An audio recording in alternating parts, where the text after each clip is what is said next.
So this man doesn't really need an introduction for this show, but he gets one anyway. It's Frank. How you doing? Hello, what an excellent introduction that was. It was entirely factually correct. I'm very well. It's very nice to speak to you. How are you? Yeah, I'm all right. It's nice, but it's also terrible because we're doing it again on Zoom. I know, and we have seen each other in person. And I think you and I both felt like the era of Zoom interviews had come to its natural conclusion. But no, here we are doing it again. But if I had to Zoom anybody, Simon, it'd be you. I mean, you can lie. It's fine. I like it. I'll take it. But I do actually I have to start off on quite a negative because you've been perpetrating a lie for a few months now, and that is that no one hands out medals to monsters like me. Well, that's a lie because we actually have a Frank. Oh, for fuck's sake! All right. Okay, fine. I'll go back and change the record. Thank you. That's very, very sweet of you. I mean, I still have the badge, of course, in pride of place. So now it will have a medal to accompany it. I feel very honoured. Obviously, that joke would have worked a lot better in person, but it would, wouldn't it? We've got to try these things on Zoom. Yeah. Well, I mean, this is still the world that we're living with. It works. Yeah. And also, I've been interviewed, I think, for the last 8 years or so, and I've never actually asked you, where was the cheap Southampton bistro? Oh, it was in Southampton. There we go. No, it wasn't a Pizza Express, but it was like a ZZ's or something. Do you know what I mean? One of those ones that's a bit like Pizza Express, but isn't quite. The main reason we're talking was originally it was going to be to talk about the tour, but we won't go into that. Yeah, obviously, going to come back at a later date. But the album, we have a brand new album. Yes, which we certainly do. I've been listening to constantly for the last 2 days. And excellent. My favourite album of yours has always been Take Deck Heart, and I think it always will be. But this, I think, may take its place. I've become very obsessed. I've already got a favourite melody, favourite lyric, and a favourite song, and a song that I'm most looking forward to seeing live. Like, it's an incredible. Excellent. Thank you very much. That's very kind of you to say. It's interesting that you mentioned Tape Deck as well, because this album, among many, many other things, is my return to working with Rich Custy. And it's funny because basically when we made Tape Deck Heart, it was the first time I'd ever been like hardcore produced. Do you know what I mean? Before that, I made records with my friends, and I didn't fully understand what the process was going to involve. And also, Rich didn't really know who I was, and I'm not sure that he took me enormously seriously. And the end result of all of this was that I felt quite a lot like I'd been beaten up afterwards. And it took me quite a long time to make my peace with Tape Deck as an album. As a result, as much as I've always loved the songs on it, I came away from the recording process not sure that it was exactly what I wanted it to be, because it had changed more in the studio than any record I'd made before.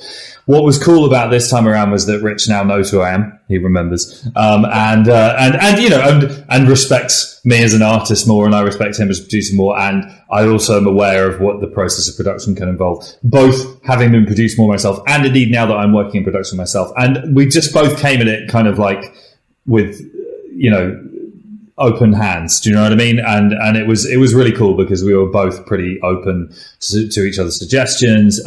Also, we made it remotely, which was weird, but oddly focused. Rich was, me and the band were in a studio in Oxford, and Rich was in Vermont. And we moved on to American time to make the record, which is very strange, kind of getting up at like midday, 1 o'clock and working until like 2 a.m. Yeah. And we had him on a laptop on top of the mixing desk on an endless FaceTime call. And we started referring to him as Holly, which I'm sure is the joke that you will understand. It's Red Dwarf, right? Americans don't know what Red Dwarf is. So we kept calling him Holly, and he was like, what are you fucking talking about? And that made it funnier, of course. But the thing about making a record remotely, which I was surprised to discover, is that there's just a lot less time for mucking around. Yeah. Quite often when you're making an album, you arrive in the morning and you show each other funny cat videos you found on the internet. for the first like hour before anyone presses record and anything. And there was just we couldn't do that. There was no point in doing that. So as soon as the call was up and running and the engineers were in place, because we were sending files internationally and all this bollocks, all this nonsense, excuse me. The end result was that as soon as we clocked in, we started working. And we just worked really, really hard. And I'm pleased with the end result. Yeah, this is, like I said, it's in your top 3 albums of all time. And like that's very kind of... It's 100% the most honest thing I think you've ever put together. Every single track is just, there is the heartbreak at the core of it, or there is a story that you wanted to tell. Like it is... Yeah, I think the pandemic weirdly sort of helped with that, in the sense that like all of the kind of creative directives of this album, which broadly speaking are kind of going sonically harder and going emotionally rawer, got intensified by lockdown, because I spent more time working on this record than almost any record I've ever made. You know, in February 2020, I had maybe 10 songs, and I was like, I'll write 3 more, and then we'll go to LA. That was the original plan, and make the record, and you know, that'll be an album. In the event, I wrote 28 songs, rewrote most of those original 10 quite a lot. Yeah. And it was just kind of like, if we're going to go heavy, let's go heavy.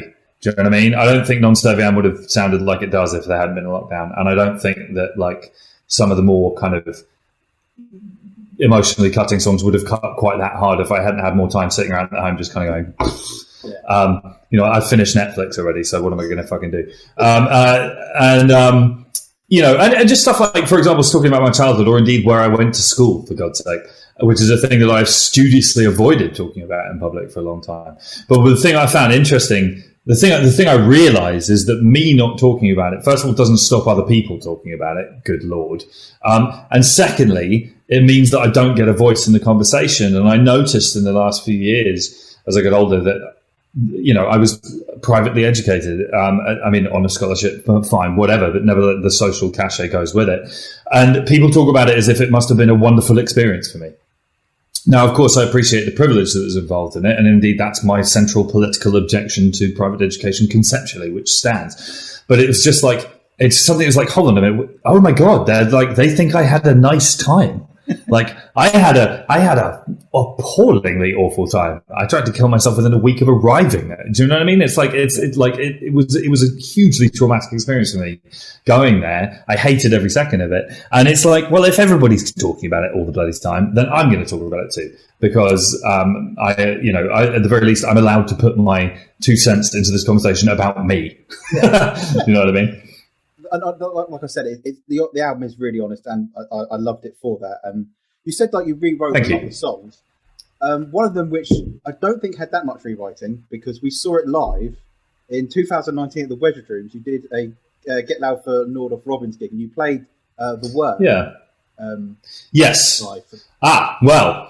So the work, though, the funny thing about The Work is that the original verse melody of that song comes from a piece of music I wrote when I was 15 years old, and which I rediscovered. And not even rediscovered. I was sort of knew that it existed somewhere, that I had this kind of song that I did years ago that had something to it. Yeah.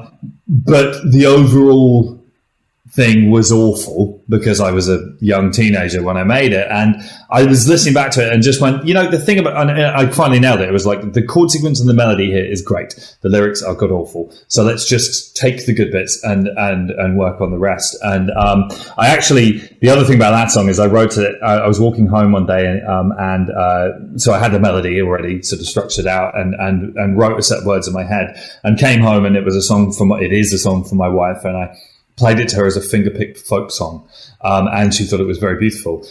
We then went into the studio and cut it as a kind of driving punk song, and she was furious because my wife is not a punk fan, and she was like, "You ruined a beautiful song." But that's why on the deluxe version of the album, the finger-picked version of that song is on that, mainly to placate my wife. But yeah, because that's actually my favourite melody. I love the fact you wrote it when you were 15. Oh, the album. The opening, well, there we go. The opening bit, the stretched vocals, I love that. Thank you. I just love that way it flows. Wonderful. Thank you. It's very reminiscent of a band called Mineral, who were my absolute obsession when I was a teenager. So listening back to it, it was like, damn, I was listening to a lot of Mineral back then. But then that's one of the things of this record, though. I mean, an awful lot of the musical decisions on this record were a case of giving in to my first instincts in a way that I've made a lot of records, right? And like, you know, initially the first few records you work quite instinctively. But even so, I was experimenting with what was for me at the time kind of a different direction, playing more acoustic, folk, country, whatever you want to call it, music. And over the years, you try not to repeat yourself, you try and expand, you try and sort of complicate your musical instincts or whatever. And a lot of the time on this record, it was just a case of like, what would I do if I was in my first band and I'd just written this? What would be the thing that I would do before you're at that point where you're trying to second guess yourself? And just allowing myself to indulge those kind of punk, emo, hardcore kind of influences, which are so ingrained in the way I think about music. Yeah. And just having kind of breakdowns and build-ups and stuff like that, and it was just like, yeah, why not? I mean, and so many times in the past I've almost done that and then gone, oh, it's too obvious. And this time around it was like, let's do it. And I don't think that the end result is obvious. I just think it kind of has a more natural flow to it. Yeah. So my actual favourite track on the album at the moment, favorite tracks always change, but this one we spoke briefly about it at Victorious because you did it in a couple of live streams. Wave Across the Bay. Yes, it's sensational on so many different levels. Obviously, it's written for Scott, and it's coming out as a single, so it's out now. On yes, the Prophets are going to try and change it, which is a charity set up in his honor. Yes, which incredible thing to do as well. But there's a line in the song which, as soon as I heard it, it's resonated with me in such a way that there must have been a moment just before you hit the water when you were filled with a sense of peace and understanding, with the wind in your hair and the light in your eyes, and when you realise you'll finally get that line,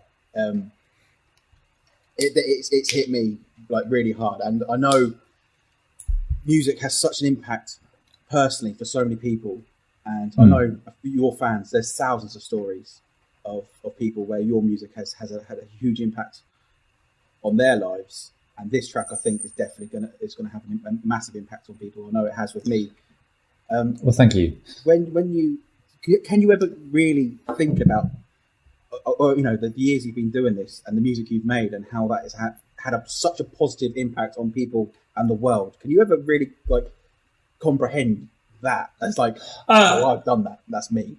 I have to work. I work quite hard not to think about it, because if I thought about it too hard, I would either disappear up my own backside completely, or I would terrify myself out of writing songs anymore. Yeah. Do you know what I mean? Like it's sort of like I'm very grateful for the messages I receive from people that talk about impacts that songs that I've written have had, and humbled by them. And if they've been positive influences in people's lives, that's a wonderful thing. And yeah, I'm thankful for that. But like in the act of writing, I think it's very important not to think about that kind of thing, because it would get, I think it would start sounding fake very quickly.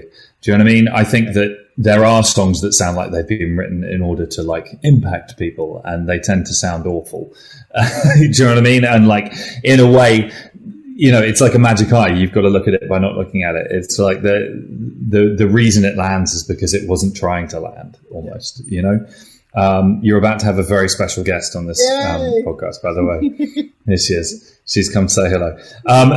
So it's and like, I mean, that line, thank you for your words about it, is an example. I mean, I was nervous about that line in many ways, and what happened to Scott and suicide as a broad concept is a very complex thing. And one of the things that I react to very strongly in a negative way is this sort of suggestion there's some kind of cowardice involved in it. I mean, for a start, it requires an awful lot of bravery to take such a kind of sovereign action with regard to yourself. But also, I knew Scott well enough to know that he struggled a lot with a lot of things, and I'm so sad about what happened to him, and I so wish it didn't happen every day. But at the same time, Scott didn't trip and fall into what happened to him. He knew precisely and exactly what he was doing. And I have to believe on some level that he found some peace in that, because otherwise it's almost too much to bear, you know? But I mean, and not only do I have to not think about what other people think about it when you're writing a line like that, you have to kind of just not think about it full stop, because I think if you're analyzing while you write, then you'll trip yourself over. Yeah. And that was a song. A large chunk of that song arrived in a very lucid dream that I had about a conversation with Scott, which involved him also playing me some chords on the guitar, which are the chords of the song. And that's weird. And I'm almost uncomfortable saying that out loud, but that is what happened. Yeah. But like, you know, it was just, people talk about the technique of automatic writing. It's not quite that, but it is definitely the case of just don't second guess this while it's flowing. Do you know what I mean? Just let it go, let it go. He said, quoting Frozen for some reason. But yeah, you know, so there has to be a kind of like almost a detachment from your cautious mind whilst you write. But yeah, no, that line, because I can see it from my point of view from when I was younger, and I was in that place where Scott was, and that when you're finally escaping that really, yeah, it's a very powerful line, and yeah, it's just beautiful. Thank you. But we've pretty much run out of time already. I wanted to you and I do this every time I talk to you. We do this. I know. We should. I don't know if Jess is still listening. Jess, next time we do this, let's do longer with Simon. Anyway, continue. I have a quick story, because I love and respect you. And I've loved and respected your music for years, and obviously we've spoken for many years now, and I find you not only just an incredible musician, but also an incredible person. And that's not because I just love your music. If only you knew. Yeah. Well, this is the thing. I met someone last year who is a sound engineer who has worked with you several times. Right. Nick. Oh, Lord. Oh, yeah. Okay. Yeah. He was at a wedding that I was at, because he's actually my friend's brother-in-law.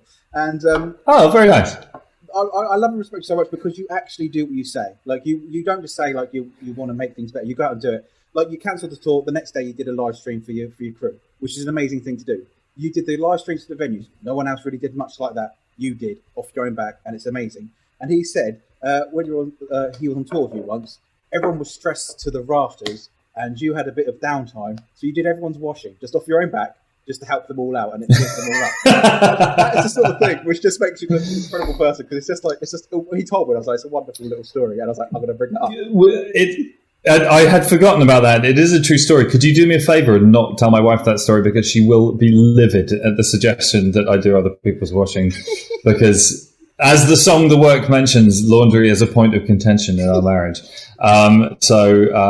Yes. But yeah, I mean, yeah, you know, you've got to, one of the things I've learned over the many years is that like there are often times a successful tour is as much about kind of like personnel management. I mean, that sounds naff, but like people get stressed with each other. Do you know what I mean? Like go paintballing. Do you know what I mean? Like go to the beach on your day off, do something other than just sit in a van staring at each other, for the love of God. But that's very sweet to hear from Nick.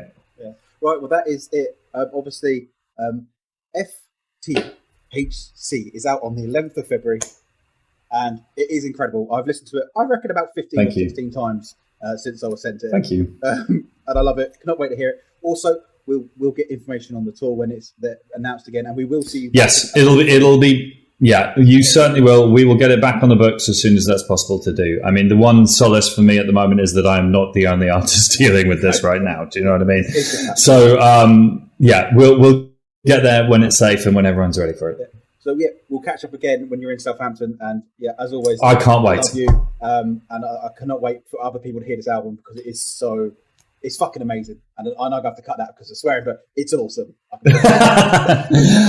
Thank you very much, my friend. It's such a pleasure to talk to you, and I will see you in Southampton. See you in Southampton. Bye.